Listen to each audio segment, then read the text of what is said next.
ऐसा जहाज जो अपनी पहली ही यात्रा में गायब हो गया। जी हाँ, हम बात कर रहे हैं टाइटैनिक की। टाइटैनिक का रहस्य और उसकी दुखद कहानी जो आज भी लोगों के दिलों में बसी हुई है। तो चलिए जानते हैं टाइटैनिक के बारे में रहस्यमयी बातें।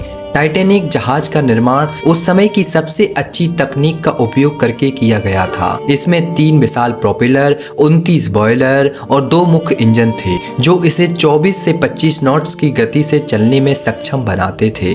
इसके अलावा इसमें 10 डेक्स थे जिनमें अलग अलग वर्गों के लिए अलग अलग सुविधाएं थीं। प्रथम श्रेणी के यात्रियों के लिए swimming pool, gymnasium, Turkish bath और भव्य डाइनिंग हॉल जैसी सुविधाएं थीं। इसके इंटीरियर को बेहद आलीशान और खूबसूरत तरीके से सजाया गया था। प्रथम श्रेणी के केबिन्स को महंगे फर्नीचर और सजावटी वस्त्रों से सजाया गया था। द्वितीय और तृतीय श्रेणी के केबिन भी अपने समय के अन्य जहाजों की तुलना में बहुत बेहतर थे। 14 अप्रैल 1912 की रात टाइटैनिक अपने रास्ते पर था। चारों ओर अंधेरा और ठंड थी और जहाज अपनी अधिकतम गति पर चल रहा था। तभी रात 11:40 पर जहाज के आगे बर्फ की एक बड़ी चट्टान दिखाई दी। जहाज के क्रू मेंबर्स ने बर्फ की चट्टान को देखा और तुरंत जहाज की दिशा बदलने की कोशिश की, लेकिन बहुत देर हो चुकी थी। टाइटैनिक बर्फ की चट्टान से टकरा गया। टक्कर के बाद जहाज के निचले हिस्से में कई छेद हो गए और पानी तेजी से अंदर भरने लगा। टाइटैनिक में वाटर टाइट कंपार्टमेंट थे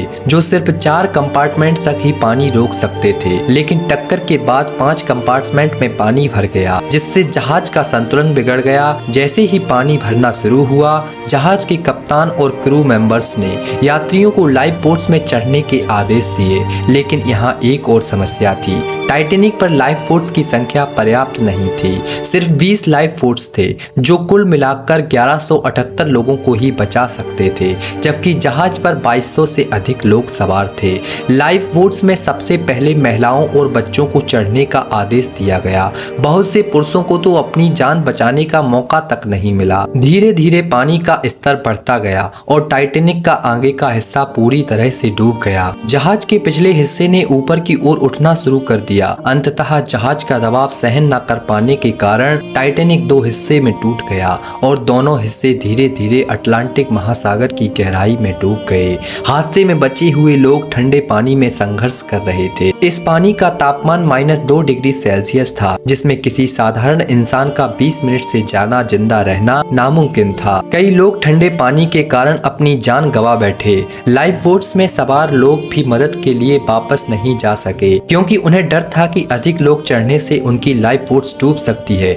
15 अप्रैल 1912 की सुबह 2:20 पर टाइटैनिक पूरी तरह से अटलांटिक महासागर में डूब गया। इस हादसे में 1500 से अधिक लोगों की जान चली गई और यह हादसा इतिहास के सबसे बड़े समुद्री घटनाओं में से एक बन गया। हादसे के कुछ घंटों के बाद RMS कारपाथिया नामक एक जहाज ने लाइफ बोट से बचे हुए लोगों को बचाया, लेकिन तब तक टाइटैनिक की दुखद कहानी इतिहास के पन्नों में दर्ज हो चुकी थी। टाइटैनिक का हादसा सिर्फ एक तकनीकी और मानवीय त्रासदी नहीं था, बल्कि इसके साथ कई रहस्य और अंधविश्वास भी जुड़े हुए थे। अगर आपको यह वीडियो पसंद आया हो तो हमारे चैनल को सब्सक्राइब करें। Thank you so much. धन्यवाद।